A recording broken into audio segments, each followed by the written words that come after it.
I'm Bob Short, and this is Reflections on Georgia Politics, sponsored by the Duckworth Library at Young Harris College and the Richard B. Russell Library at the University of Georgia. Our guest is State Senator and Public Service Commissioner Ford Spinks. Welcome, Ford. Thank you. Well, with your permission... It's good to have you here. Well, thank you. With your permission, we'd like to divide our conversation into three parts. First of all, your early life and growing up here in Tift County, how you got interested in politics and your public career, and lastly, your life after politics. So let's get started, if you will, by talking about your early life here in Georgia's agricultural belt in Tift County. Well, I had the good fortune of both my grandparents were close to me in many ways, but my mother lived as a little girl, lived about a mile up the road, and my daddy, as a young buck, lived about a half a mile up the road. So I had great grandparents and great parents. So I was very lucky to have been born and brought up in this part of Tift County. And your parents were farmers, were they? Both of my granddads were farmers. My daddy ran the dairy out at ABAC, and when he was going to school out there, he and my mother. And then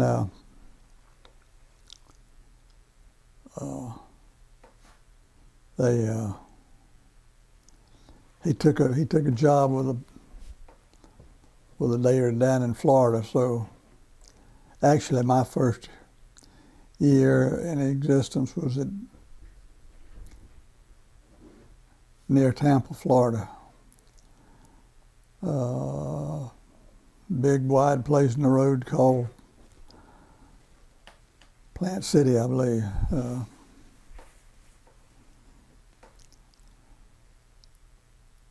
But that was long ago and far away. Mm-hmm.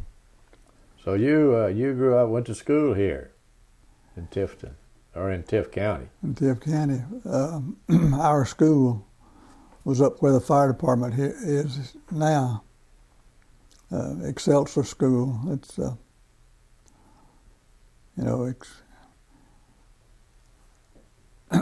Excelsior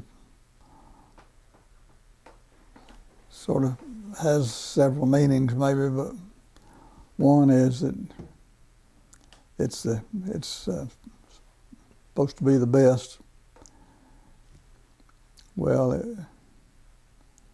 I don't know if that's actually would apply to the school, but it was a good little country school. We had good teachers. I have no regrets about those school days in any way, shape, form, or fashion. This was just a wonderful place to grow up and go to school, and everything worked out fine with that. Mm. Where did you go to high school? First year, I went to Tifton, and then the war hit, and as you remember, and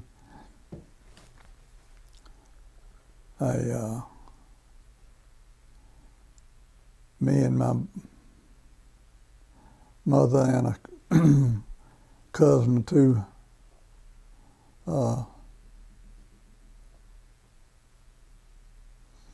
went to Macon to work at Warner Robins, and that was quite an experience. One little thing that was funny back then, I didn't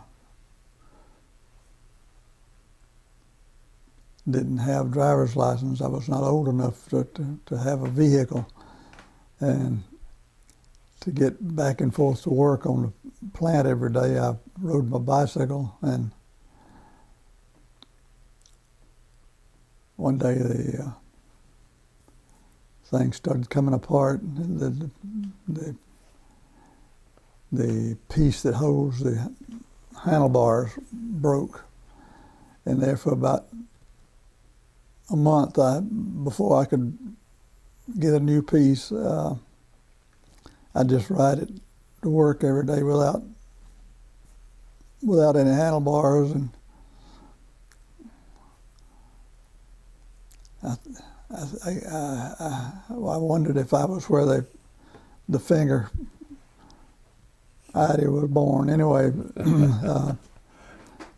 I just see all kind of folks pointing at me as I'd go by. I'm sure that did look a little funny, but that was at Warner Robins, and that would have been in,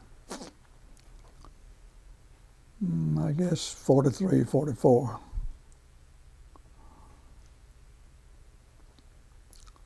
But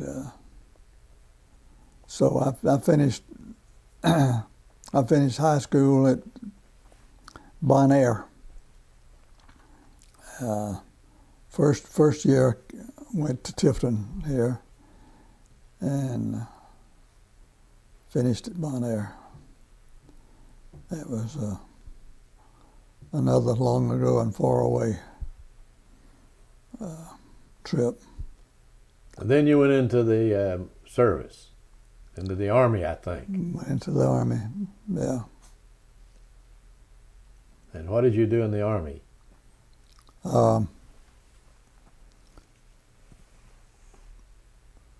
Went to Germany, and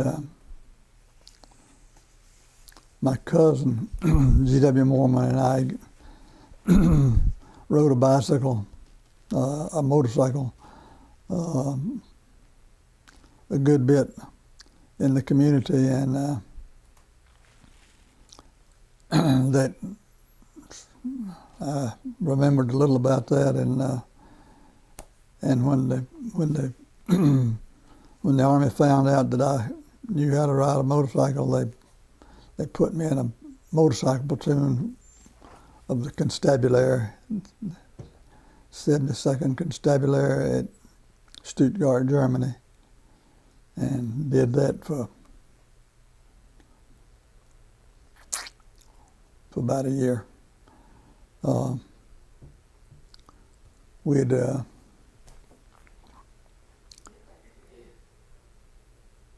We always had one more parade to do, and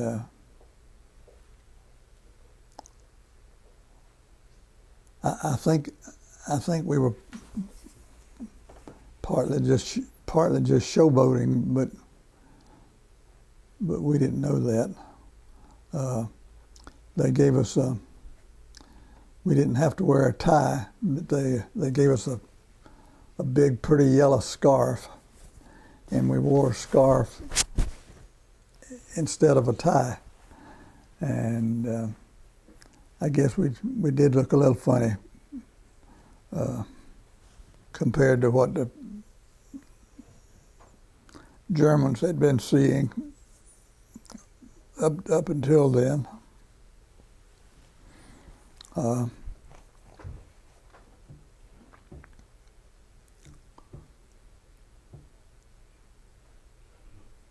It was it was not hard duty, but our job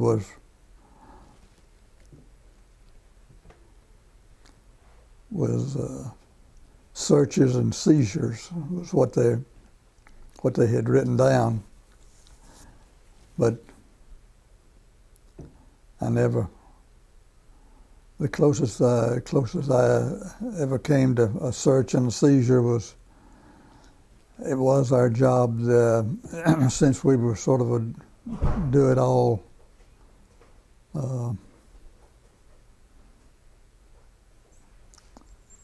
section of the Army. This was during the time of the Nuremberg trials, and it was our duty to escort the people who needed to be escorted from the Stuttgart area to Nuremberg for the trials. And we did that for several months.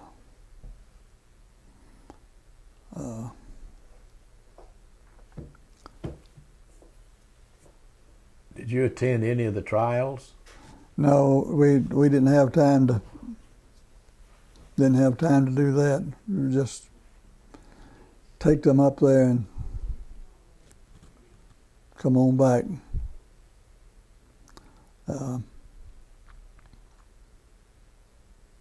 I would have liked that and would have been happy to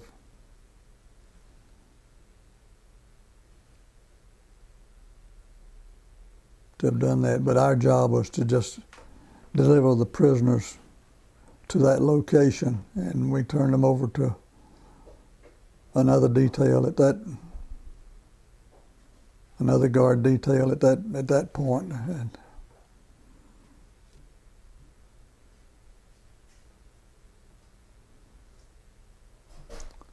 so there was no opportunity at all to attend any of the trials.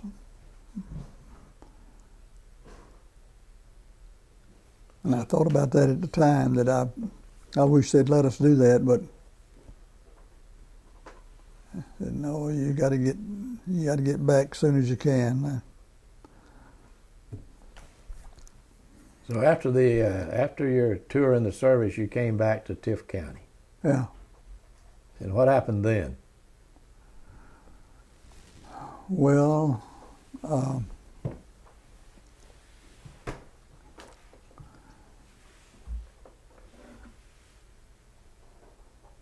let me just one little.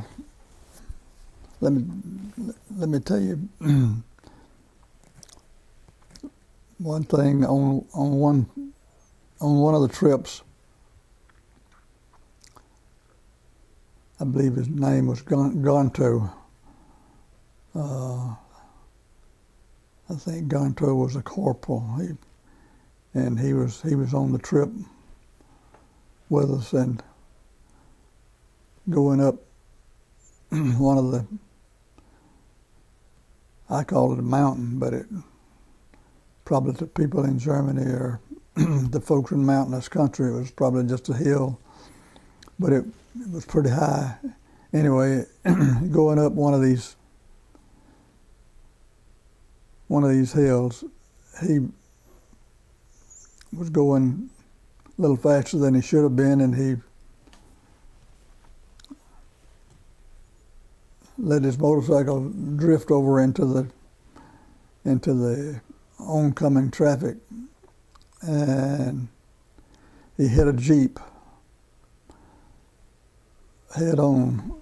And the Jeeps that we used over there had this bulletproof shield in front of the driver and the driver's passenger, and something on that shield had gone to someplace on his head. I didn't ever know the exact specifics of it, but we never saw him again, and he I think he got over it all right, but he was never the same after that. But that was just part of our job. So you came back to Tifton. Came back to Tifton after that. And what happened then? Well, me and a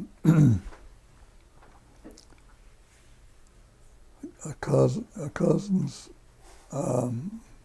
friend started. We decided we'd go in business, and we built a store up here at Excelsior.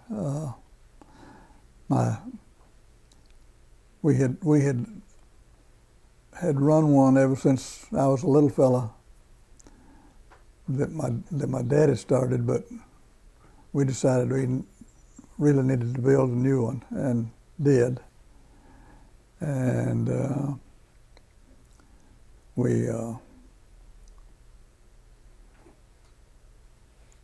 but television was not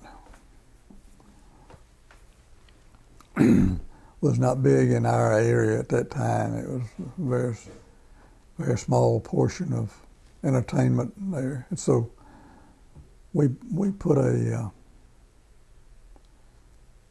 we built us a little movie. We had some old church benches that we cut down and added to, and we made them down in height, so that when the person on the back row had as good a vision as the one on the first did, and we ran a country movie for several years there, 4 or 5 years.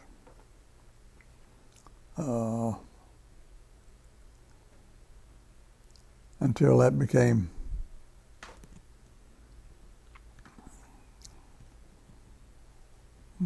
I guess we'd lost enough sleep that we decided we needed to do something else. So we discontinued that then. But it was interesting that we had the old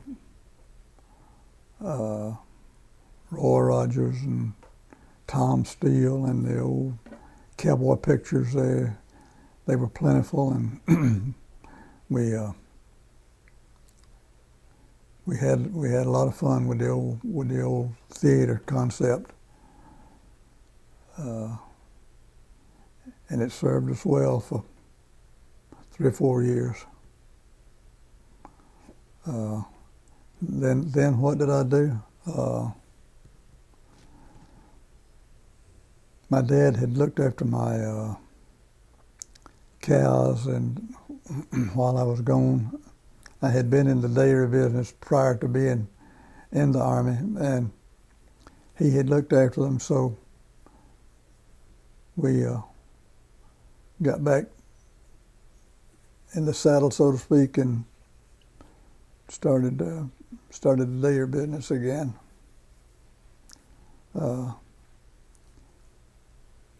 But didn't we didn't stay with it long that time.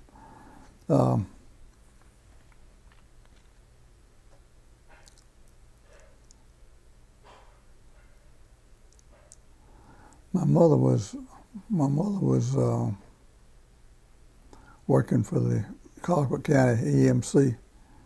It was REA back then. And when I got home, the only kind of new vehicle you could buy was a Jeep. So I bought a new Jeep. And then after I'd been home about a year, I guess, we were able to buy a car. It wasn't new, it was almost new. And on this day, she told me that she needed to do some work around Tifton that day, and I could take the car and she'd drive the Jeep. And she did, and she was leaving Tifton, coming home, and a drunk soldier from Albany hit her almost head on and killed her. So that terminated my work with the EMC. I wasn't interested in doing that kind of thing any further.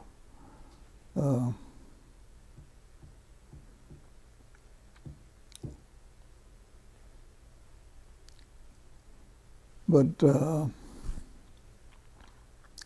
that's the only outside employment, I guess, that I've ever had. The rest of my time of being gainfully employed had to do with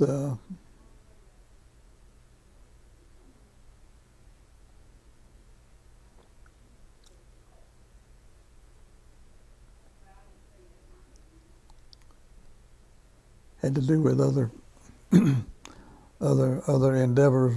Was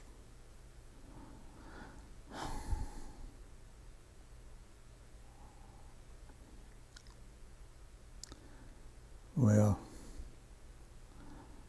I don't need to talk about all that. That's, as you might understand, it's even thinking about the time when my mother was killed.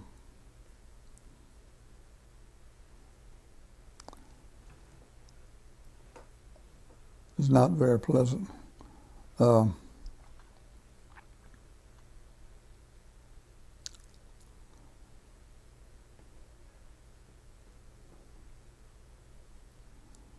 Somewhere along the line, you attended Abraham Baldwin Athletic.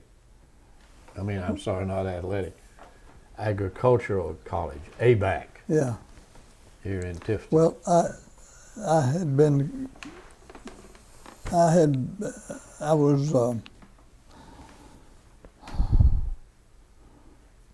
was going to ABAC when the Army called me first. And then when I came back, I didn't go back to ABAC since I had the cows, was in the dairy business.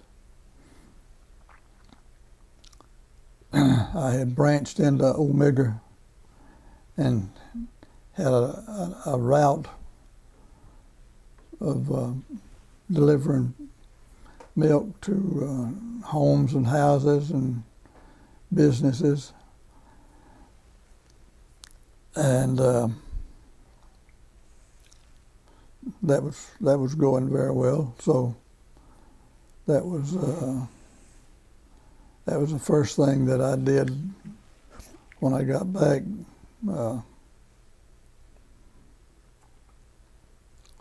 Was pursued that endeavor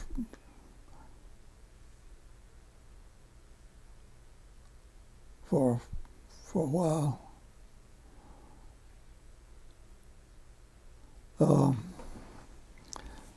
Somewhere along there, met my wife to be. And I didn't know it at the time, but anyway, that developed then, and we went to Macon. Our former pastor at Salem was living in Macon at that time, and after we had gone together for several months, we decided to go to Macon and let him marry us. And so that ended another chapter of my life. Was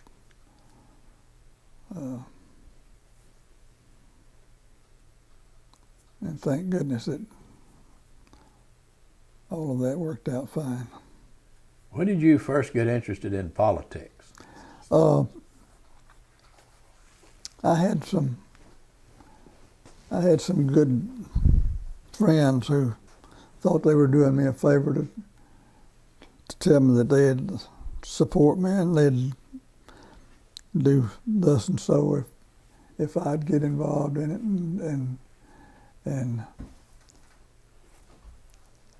and what happens so many times is somebody would push someone who is really not interested into a situation because of their likes or dislikes. And I think that's what happened to me, but still, when I said yes, I said yes, and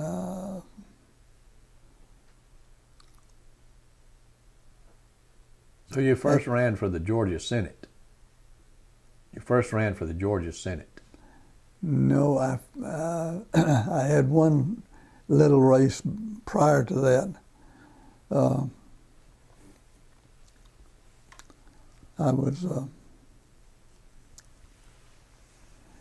I had a little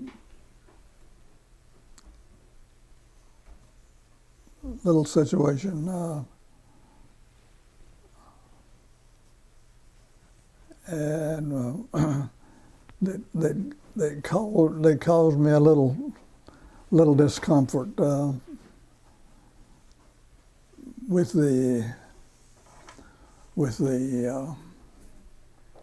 chairman of the county commissioners, and I ran for that position. And I didn't win, but I guess I must have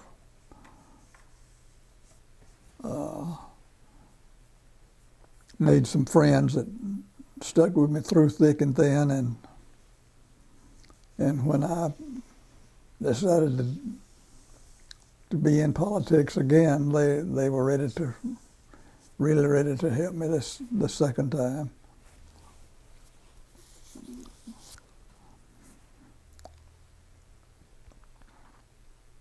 Do you remember your first campaign for the Senate? That was in 1962, as I recall. Mm-hmm.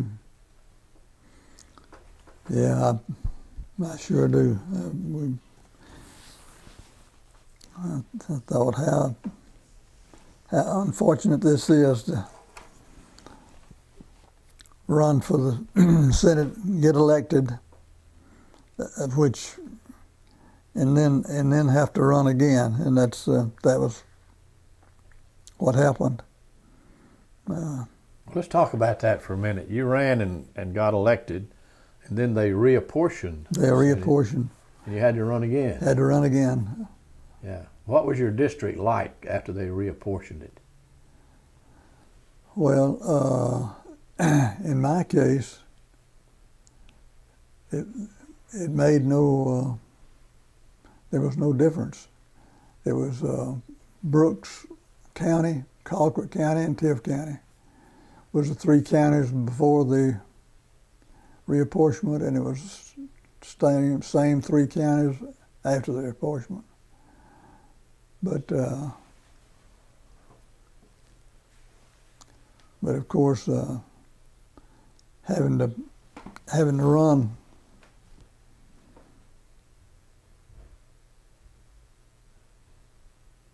twice to get the same job seemed a little unfair, but that was.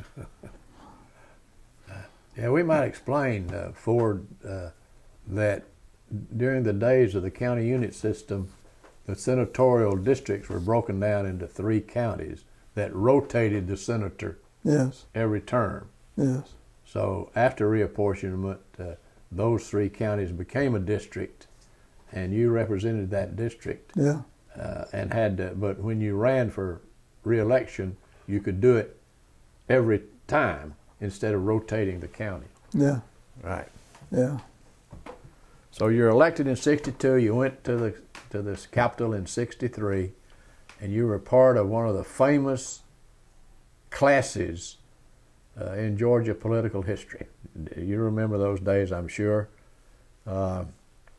Produced 3 governors, 1 president, the mayor of Columbus, captains of industry, generally considered the best Senate in Georgia history. What do you remember about those days?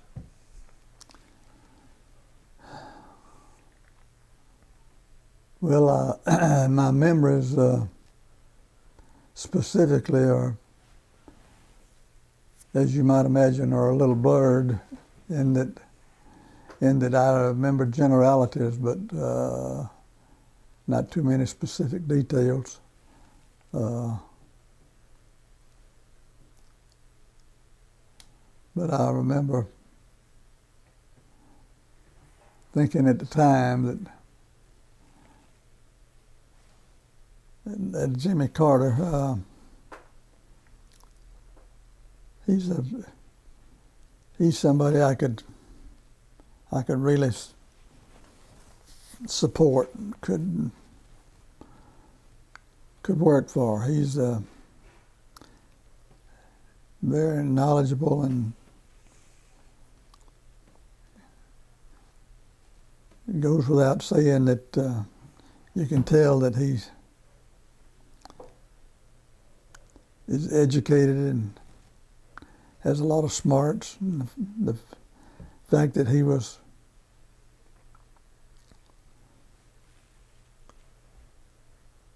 so helpful in the atomic program with Admiral Rickover just proved to me that here's a fellow that knew little more than the average man on the street, and I'd be happy to support him. So when it came time to give him some support, to put my mouth where my thoughts had been, it was very easy to support him. You were one of several senators who encouraged him to run for governor in 1966. Mm-hmm. Let's talk a little bit about that race. It was a very strange election. Mm-hmm. Carter was one of several candidates in that race, and he ran a creditable race, but he didn't quite make it to the runoff. He was ousted by Lester Maddox, as you recall. Some people think, Ford, that if that election had lasted another week or 10 days, Carter might have won. Do you think that's true? Yes, I thought so at the time, yeah. And nothing has happened to make me think differently since, yeah. In the runoff between Governor Arnold and Lester Maddox, did you take any part in that? No. Did Senator Carter? Did Senator Carter support either one of those 2 candidates? Not to my knowledge. Okay. His campaign had not really cranked up at that point.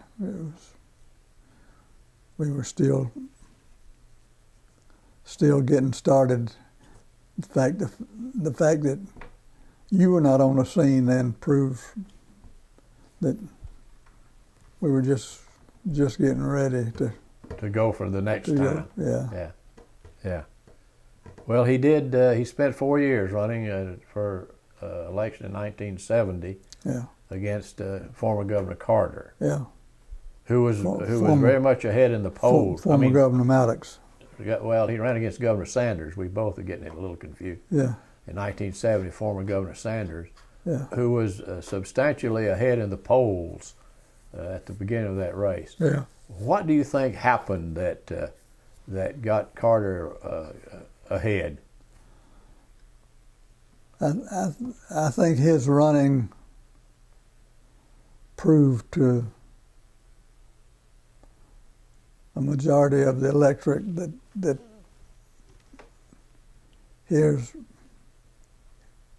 an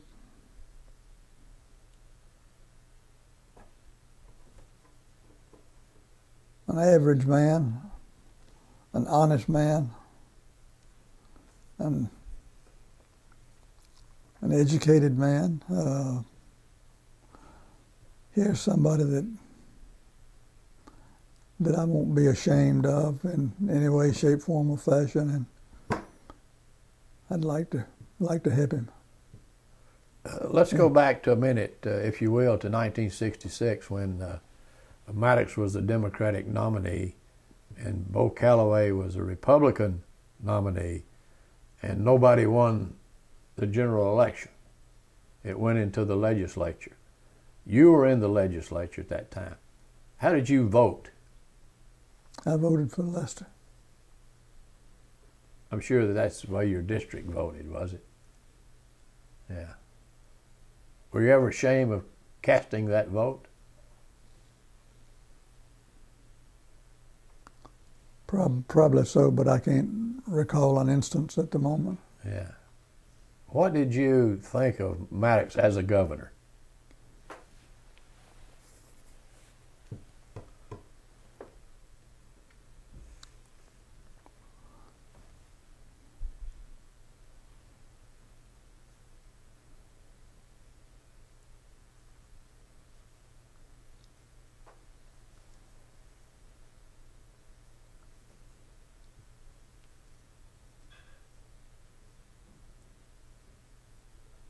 Some people gave him good marks, thought he was an efficient governor. Did you think that?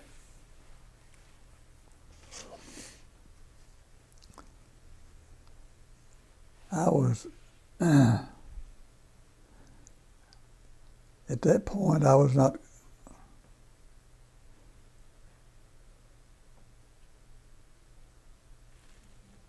close enough to really to have formed an opinion about that. And so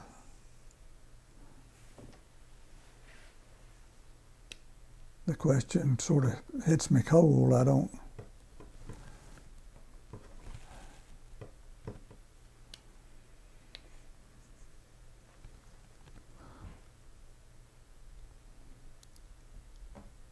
How do you think he treated rural Georgia?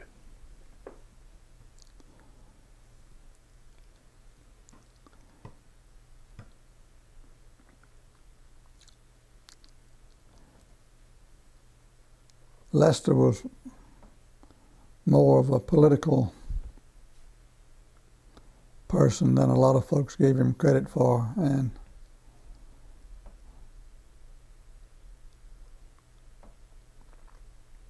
he was I thought he'd it might have been some exceptions when things didn't go as well as they could have, but by and large, he did a admirable job, really.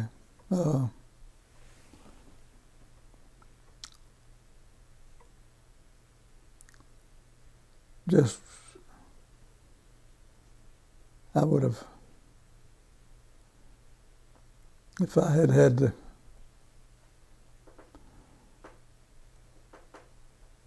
the ability to have changed 2 or 3 things at the time, I probably would have.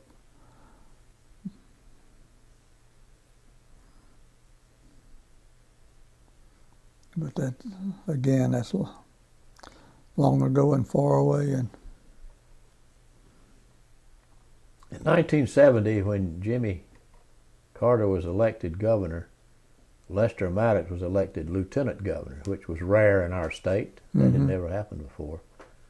And during that campaign, both Carter and Sanders were vying for an endorsement from Maddox. And I think you had a role in that episode. yes, I think that,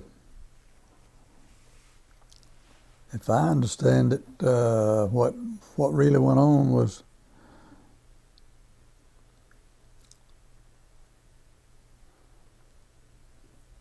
the endorsement by Lester of Carl had already taken place, or rather the document stating that, but it was not to be made public till another hour or 2 later, and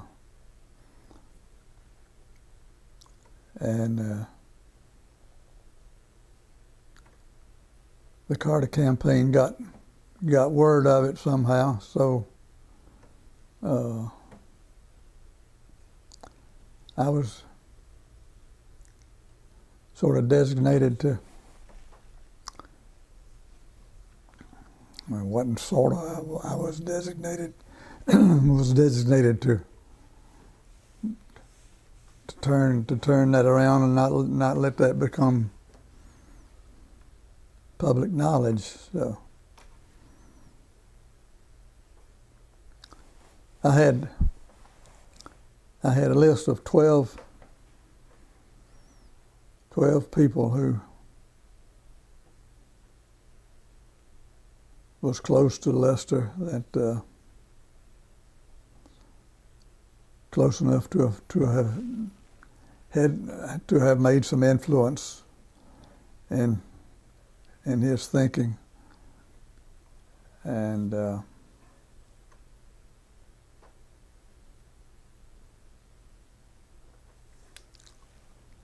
one of them. So I started looking for the 12. One was Zell Miller, and I found Zell and talked to him about the situation, and he didn't think he could help me. So I found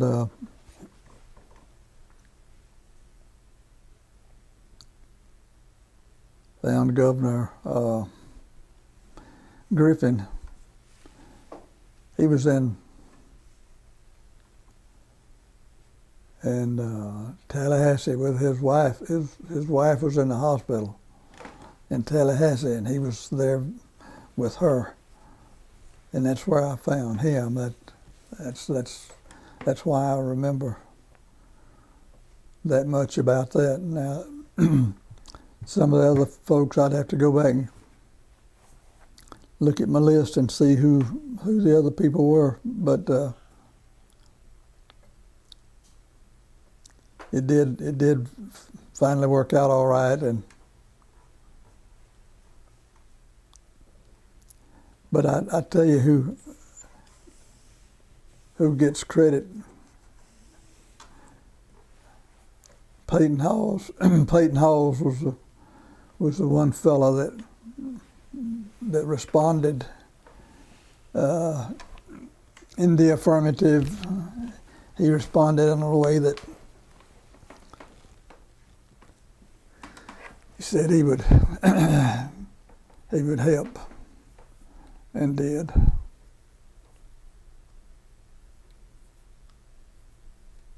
Do you think an endorsement of Sanders by Maddox would have made any difference? Bob, I don't know now, but I know that at that time when this was happening,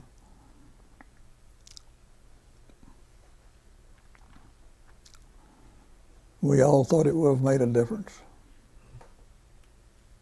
All that I heard express any views about it thought it would have made a difference. Mm-hmm. Yeah. Well, Maddox was very popular at the time. Yes. He was, and I'm sure he would have had some influence, but I always felt like that Carter would have won anyway. That he had done a tremendous job of campaigning against Sanders and making Sanders look, liberal and rich and all of that, and people just weren't ready for that at the time. Mm-hmm. Well, that's true. Now, going forward there,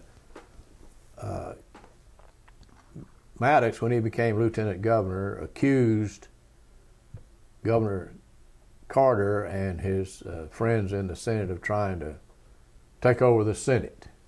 Was there any organized move to do that?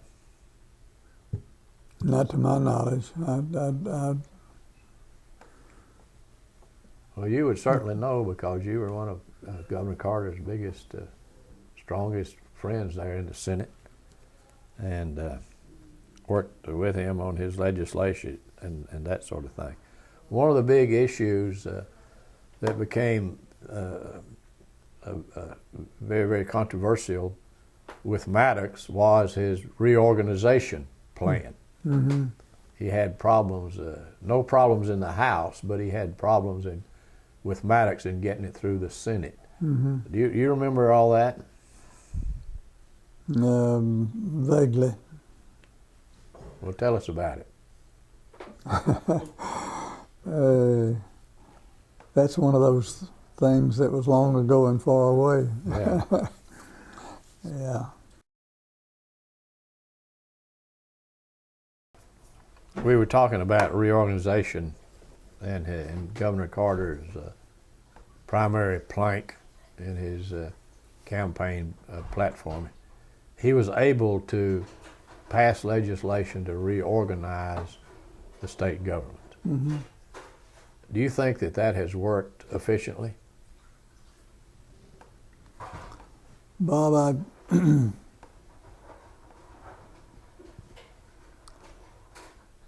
I really haven't had any occasion to evaluate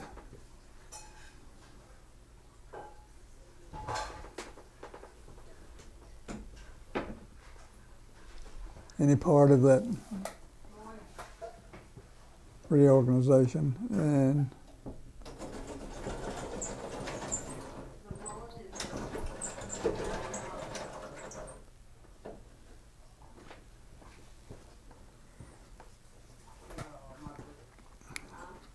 well, let me get your opinion here.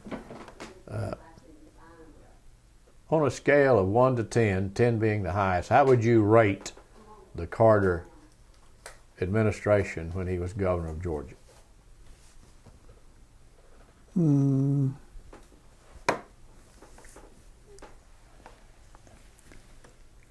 How would I rate Carter?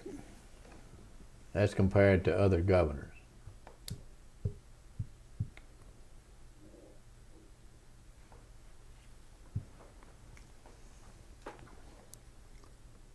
Oh,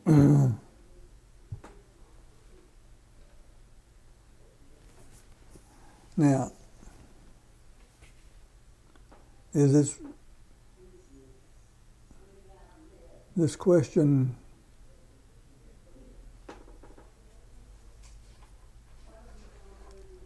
implies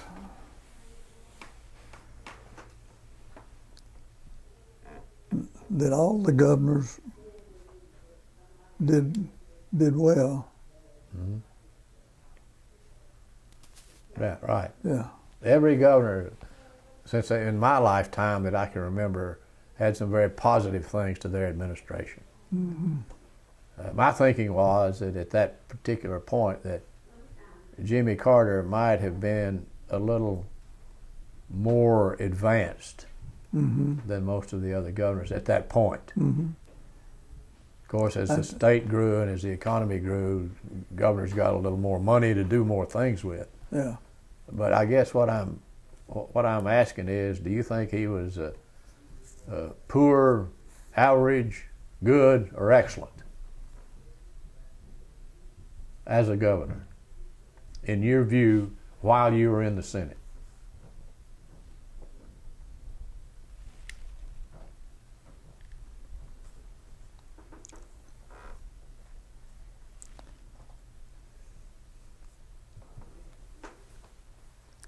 Well, I think that question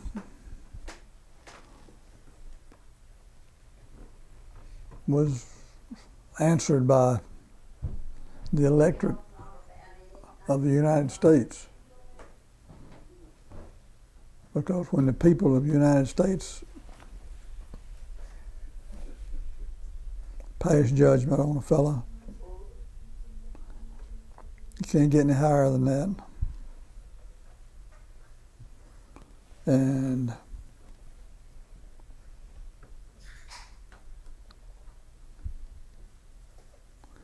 so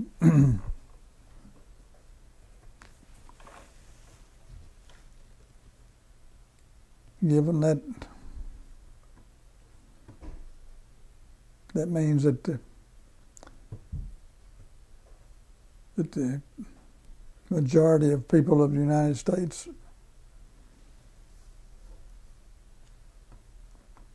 agreed.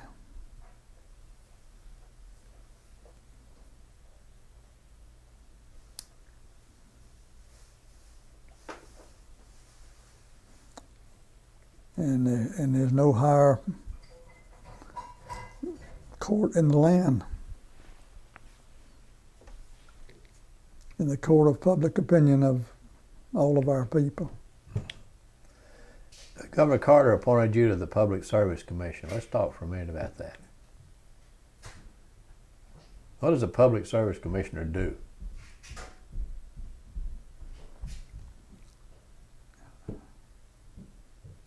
Well,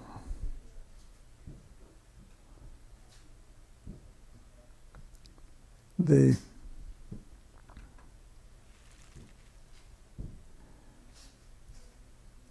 gas, the electric, radio utilities of the of our country comes under their supervision. The Public Service Commission has to maintain, has to make sure that the companies that are in this business maintain the healthy financial situation that allows them to provide the services that the people want. And that's the reason there has to be rate increases.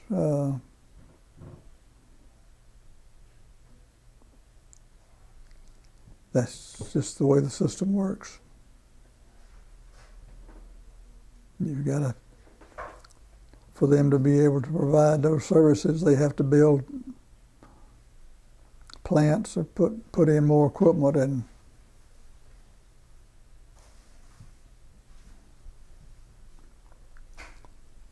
we don't have the luxury of just denying a rate increase request just because we don't want to pay more for electricity or for telephone service or gas, whatever.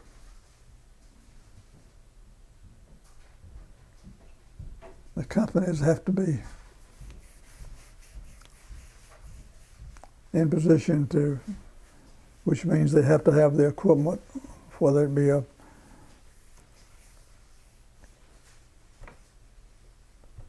generating plant or whether it be more telephone wires. They have to have that, and the law says that the Public Service Commission has to provide that money that gives them the ability to provide these services.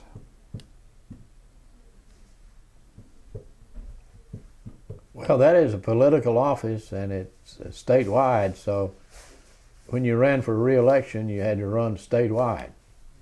Yes. A little bit different than running from 3 counties. A whole lot different. Yeah. How do you go about a statewide race like that? Very carefully.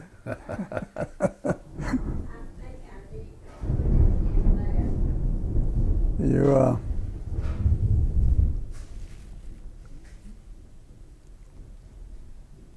it's just like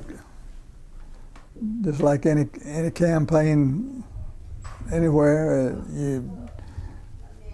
You call on your friends. In fact,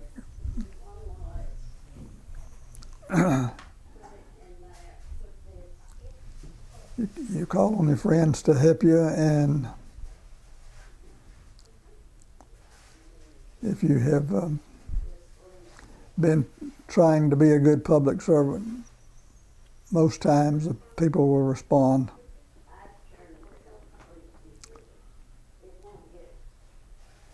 Those races are very costly, aren't they? Mm-hmm. I mean, if you have to use television. Very costly, yes. How do you go about raising enough money to do that? Very carefully. Very carefully. Yeah. Because if you're not careful about that, there's all kind of pitfalls that you can encounter with public funds that are generated like that.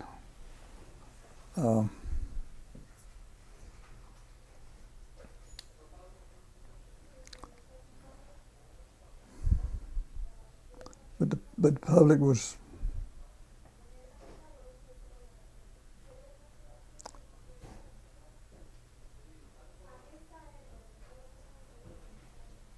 good in my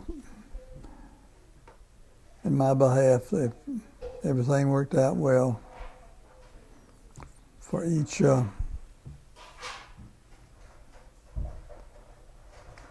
encounter with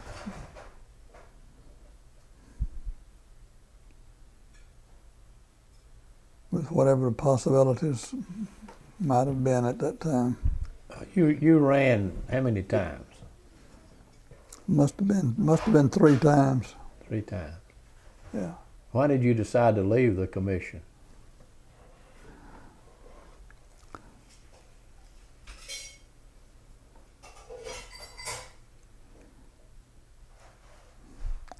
You get to thinking after a while that enough's enough.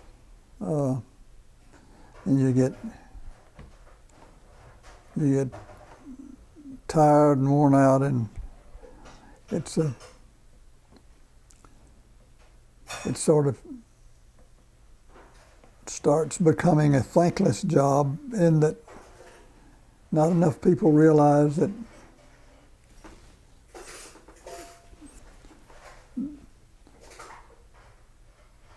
the commission is there by law, and what it has to do by law. So I don't think that's ever been explained adequately for the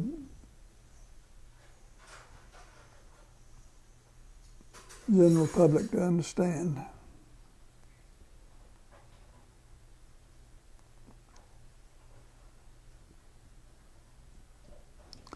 I really think that's the gist of the job of being a public service commissioner. it's a thankless job because some folks have the idea that we can do anything we want to. Well, we might up to a point, but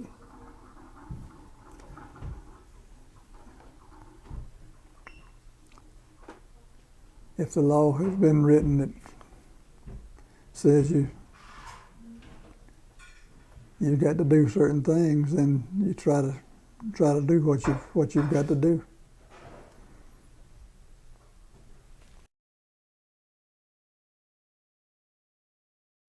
Ford, getting back to Governor Carter for a minute,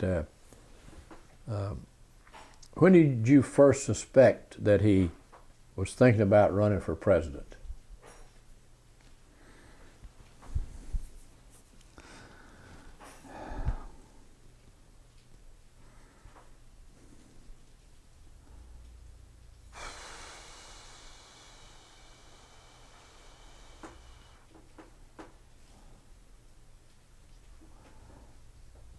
I can remember that, but I don't remember anything that I could tie it to that that would make sense to you.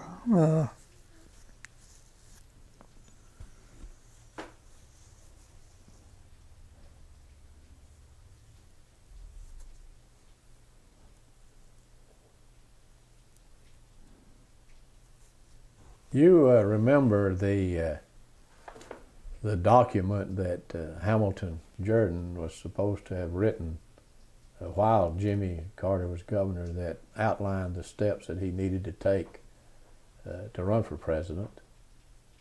Were you aware at that point that he was going to do it?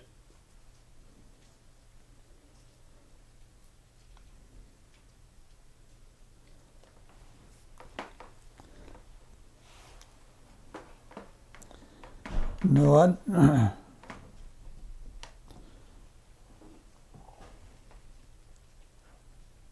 I knew that he had that in mind, but I was not at that point. I was not aware of the fact that he was going to. I guess knowing him, I should have known that he was.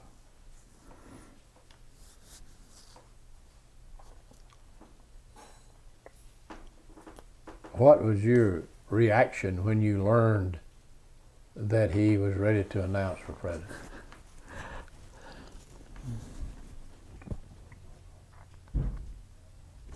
Was there doubt in your mind about his ability to win?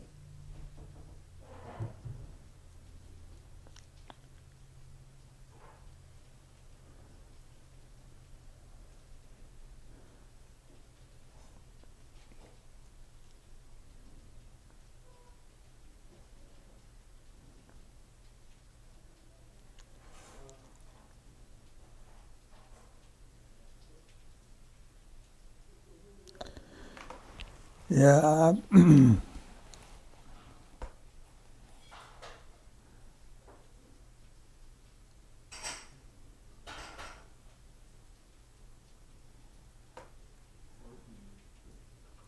I remember thinking that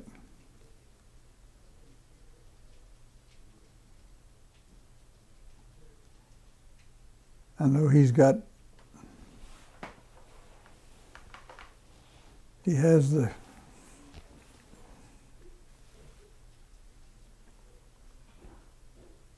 intelligence, he has the savvy, he has the education, he's got all the needed elements to be that, but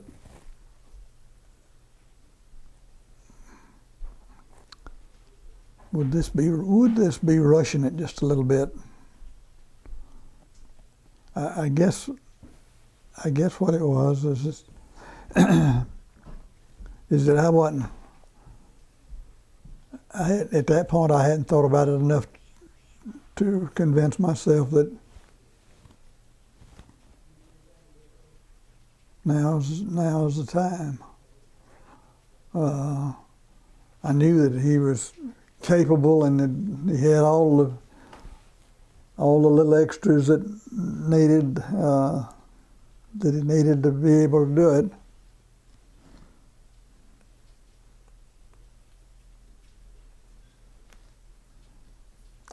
But I was fearful that we might be trying to move us a little too fast. Well, he did a tremendous job of campaigning with his family and with Hamilton with him. Hamilton had certainly a brilliant political mind. Yeah. Don't you think? Yeah. And during that period, there was problems in the Republican Party. President Nixon had resigned. President Ford had been made vice president and later president without running for either office. And there was disarray in that party at the time. Do you think that helped President Carter and the Democrats in that year, 1976?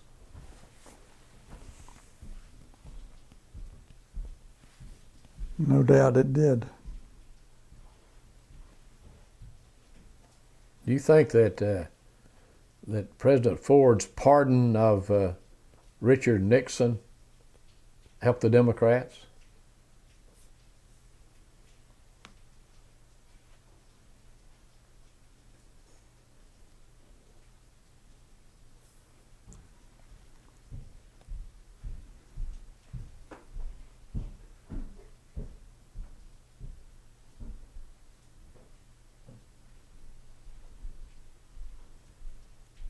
I'd have to say yes, but I'd have to say too that it hurt them more than it helped them.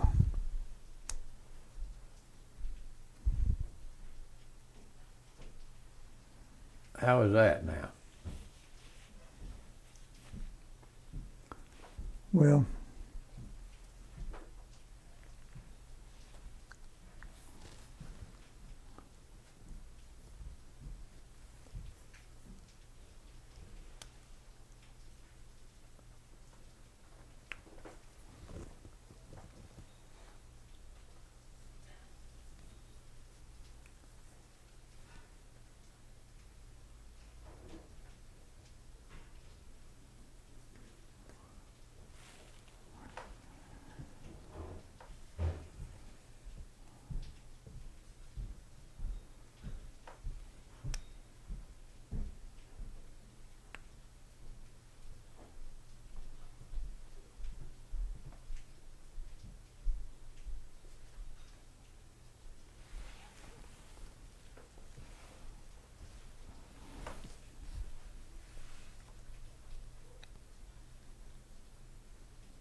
most of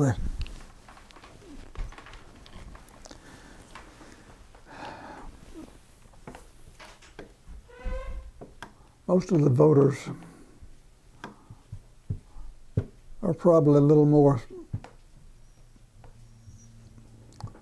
savvy than some of us old codgers might want to think.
How were you involved in the Carter campaign? Were you on the Peanut Brigade?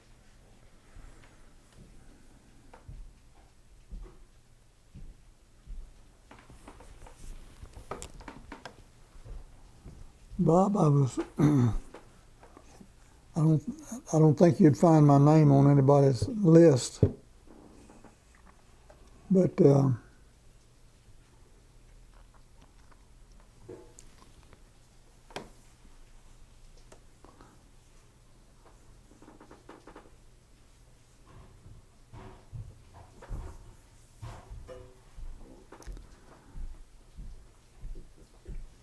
I was making appearances for him, and in some cases making talks for him and so forth.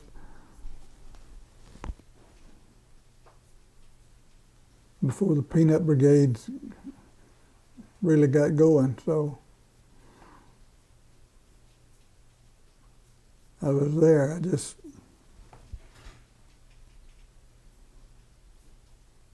didn't get credit for it. Let's go back for a minute, if you will, to Fort Spinks. Is there anything that we've left out, Senator, that you'd like to talk about?